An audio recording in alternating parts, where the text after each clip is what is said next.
समय की बात है, बादशाह अकबर की अंगूठी खो जाती है। बादशाह हो जाते हैं बहुत परेशान, क्योंकि वो बादशाह की सबसे प्यारी अंगूठी थी। बादशाह के सेवक उस अंगूठी को खोजते हैं, मगर वो अंगूठी कहीं नहीं मिलती और बादशाह अब काफ़ी चिंता करने लगते हैं। बीरबल ने जब उनसे परेशानी का कारण पूछा और कहा, महाराज आपने अंगूठी कब ली और कहाँ रखी थी? बादशाह अकबर ने कहा, मैंने नहाने से पहले अपनी अंगूठी अलमारी में रख दी थी और जब मैं वापस आया तो अंगूठी अलमारी में नहीं थी। बीरबल ने बादशाह से कहा, अंगूठी चोरी हो गई है और ये महल की सफाई करने वाले कर्मचारी द्वारा किया गया होगा। ये सुनकर राजा ने सभी सेवकों से कहा कि साफ सफाई करने वाले सभी कर्मचारियों को बुला लाएं। सेवक ने कहा, उस समय साफ करने के लिए 5 कर्मचारी आपके कमरे में तैनात थे। सेवक के हाजिर होने के बाद बीरबल ने उन सभी से कहा, महाराज की अंगूठी चोरी हो गई है जो अलमारी में रखी थी। अगर आप में से किसी ने उठाई है तो बता दें, वरना मुझे अलमारी से ही पूछना पड़ेगा।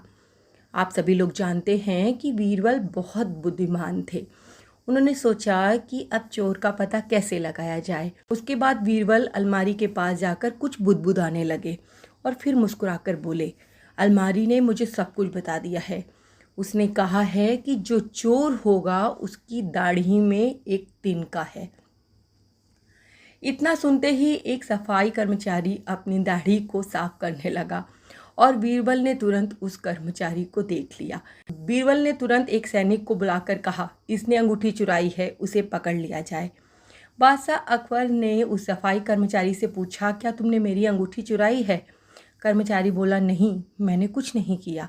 फिर बादशाह ने सैनिक से कहा, इसे कड़ी सजा दी जाए जिससे ये अपना जुर्म कबूल कर ले।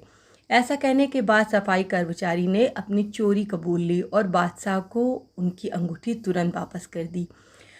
फिर बादशाह अपनी अंगूठी को दोबारा देखकर बहुत खुश हुए और सफाई कर्मचारी को कारागार में बंद कर दिया गया। दोस्तों, हमें इस कहानी से ये सीख मिलती है कि यदि हम अपनी बुद्धि का प्रयोग करें तो हमें हमारी हर समस्या का समाधान मिल ही जाता है। और ऐसी ही सुंदर कहानियों का आनंद लेने के लिए मेरे साथ जुड़े रहिए। धन्यवाद दोस्तों।